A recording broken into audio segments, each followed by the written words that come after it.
The number one biggest complaint I hear is that there are young people who go about their day and they're already feeling tired by the time 12 p.m. rolls around. They're exercising, they're eating healthy, they get 8 hours of sleep, but they cannot figure out why they're already mentally fatigued and feel burnout by the time the afternoon starts to show up. Or maybe you're just one of those people that has woken up at 8 a.m. and you still feel extremely exhausted getting out of bed, even though you've already slept 8 hours. Every single morning you have a mental battle with yourself, and it takes extreme willpower for you to actually get out of your bed. You've probably already done minor research on exactly why you're feeling tired throughout your day. All you find is articles that say as long as you're getting from 7 to 9 hours of sleep, eating healthy, and exercising regularly, then you will not be tired in the middle of your day. But coincidentally, this is just not true, because you're doing all those things already, or maybe you've done most of them, but yet you still go out through your day and you're feeling sleepy and tired. I've struggled with this issue for several years. I've done research on figuring out ways how I can improve my sleep, and I've also even spoken to doctors and told them about my sleep problems. And I've explained to these doctors that I'm extremely young and I'm already hitting all these check marks that they say online in the articles, that as long as you're doing those things, then you won't end up tired throughout your day. But yet, this is just simply not true, because by the time 1 p.m. comes, it almost feels like a caffeine crash. Like, it almost feels like by the time 1 p.m. rolls around, like I need a nap or something. And then when I come home at 4 p.m., it seems as if I just don't want to work anymore. I can't function anymore. I can't really put my attention towards anything else unless I do things like take a cold shower and just completely shock my brain. After you watch to the end of this video, you will have a better grasp on the science behind your sleep schedule, and you are going to understand why solely just getting 7 to 9 hours of sleep is not going to cut it if you want to have the most out of your day. So at the core of our sleep problem is our sleep cycle. Understanding your sleep cycle or not understanding it could be the exact culprit as to why you are not getting the most out of your day and you're feeling sleepy and tired. The human body has a natural sleep-wake cycle, which is regulated by what we call the circadian rhythm. Your circadian rhythm is your internal biological clock that essentially regulates when you feel awake and when you also feel tired. I want you to think of your circadian rhythm as an automatic timer that is built into your body, and it essentially lets you know when it's time to feel active and when it is time to rest. This internal clock is greatly influenced by lightness and darkness. When you are exposed to more light, such as the window being open now, typically in the morning when the sun starts to beam through your window, it signals to your brain to be awake and alert. In contrast, when it's dark outside, your body releases a chemical known as melatonin into your body, which lets you know and makes you feel like you need to fall asleep.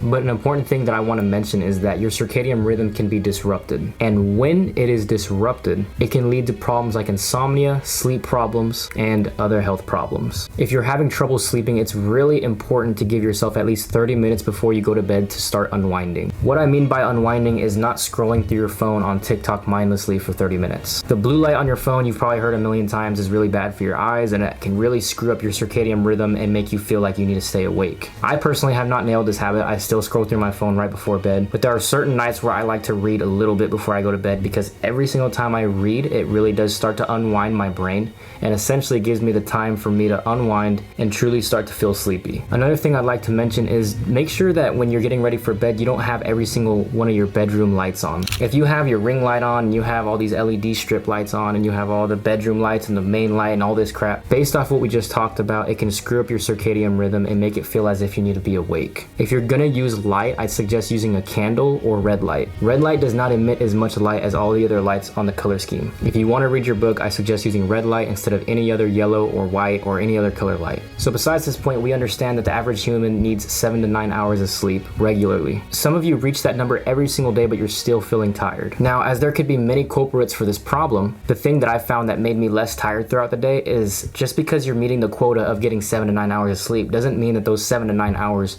were quality sleep. And what do I mean by quality sleep? Quality sleep is uninterrupted sleep where you're not waking up multiple times throughout the middle of the night checking your phone or getting woken up by some external factor. In my past, there has been days where I go to sleep at 8 p.m. and I wake up at 4 a.m. That is getting my 8 hours of sleep, but I still feel tired when I wake up. But something that happened in the middle of the night was my dog was barking and he woke me up because he was barking at something outside. I had woke up in the middle of the night, and this happened about 2 to 3 times that night. And now why this is really critical to whether or not you're gonna have a productive day the next day and not feel sleepy is because if you're waking up multiple times throughout your night, you're gonna be sacrificing the most most important part of your sleep cycle, which is known as REM sleep. REM stands for rapid eye movement. If you don't get enough adequate amount of REM sleep, you will not get the most quality sleep throughout your night. And the bad thing about that is you're gonna wake up inevitably feeling tired and sleepy throughout your day. Research says that spending 20 to 25% of your time asleep in the REM stage is a good goal. So in other words, if you get 7 to 8 hours of sleep, around 90 minutes of that should be REM sleep.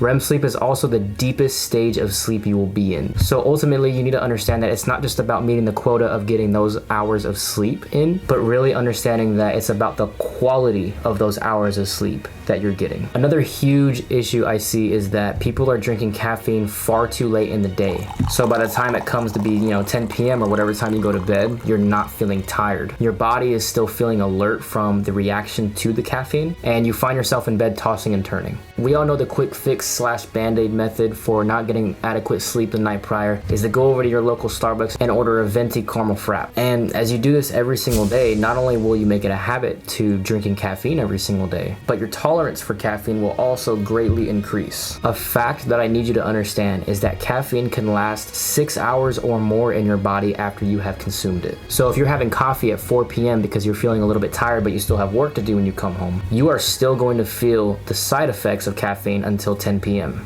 And typically that's around the average time that people start winding down and getting ready for bed. So I'm not going to hound you and tell you that caffeine is this terrible thing and you need to stop drinking caffeine, but I will tell you to just be smarter about when you're consuming it. A rule of thumb I set for myself is I don't drink caffeine after 12 p.m. I usually have my pre-workout in the morning. That's usually around 5 in the morning when I go to the gym. And maybe I have coffee a little bit after that. So I'm going to assume you already understand that not exercising and having the correct diet is an essential part of not feeling tired throughout your day. As long as you're doing those two things, obviously it's going to help you improve your sleep and also improve your day-to-day life. So I'm not going to cover anything of that extent in this video. I don't want to insult anybody's intelligence. So at this point in the video, you're probably telling yourself like, okay, I understand how my sleep schedule works, and I understand that I must get good quality sleep, exercise regularly, and eat healthy if I do want to have the most out of my day. But is that really all I need to know in order to not feel sleepy and tired every single day? And my answer to that is not quite. You need to also adapt a certain mindset. On the internet, there are plenty of videos that talk about sleep and what you need to do in order to actually get better sleep. But not one of the videos I watched talked about the mindset and relationship that you have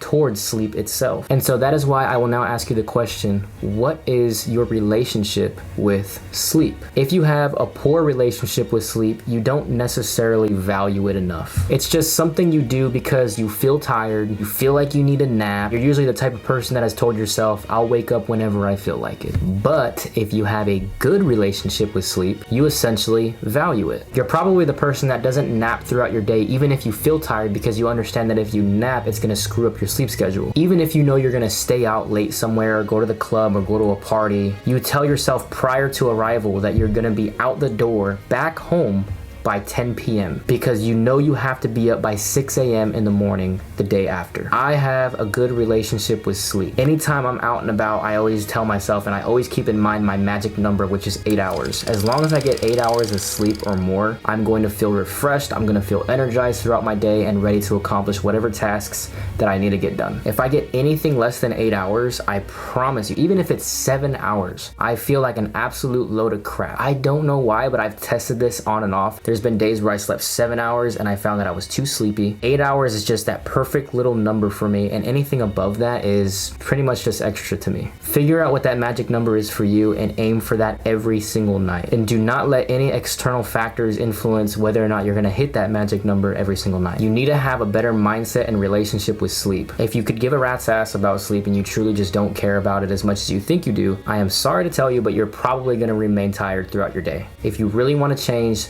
your mindset first and then start implementing the things we talked about. Get quality sleep, buy some headphones and cover up your ears if you're the type of person that's a light sleeper like myself, and start training yourself to sleep with all the lights off. My wife, for whatever reason, really enjoys sleeping with the TV on. I cannot stand it. I literally will toss and turn the whole night. I cannot sleep with the TV on. If it's not pitch black, I promise you I'm not sleeping. Train your brain to sleep with the lights off. Your body understands that when it's dark, it's time to sleep, and when it's light, it's time to be awake. awake. So don't trick your circadian rhythm. Get everything right for you in your life and your sleep schedule. And I promise you, you will reap better results when it comes to being more productive throughout your day. I really hope this video helps you with your sleepiness problems. I know you're tired of being tired, so that's why I created this video, so I can help you get a better understanding on what it is you need to do to sleep better and have a better day-to-day life. My name is Dylan Saldivar, and I will see you guys in the next video. Peace.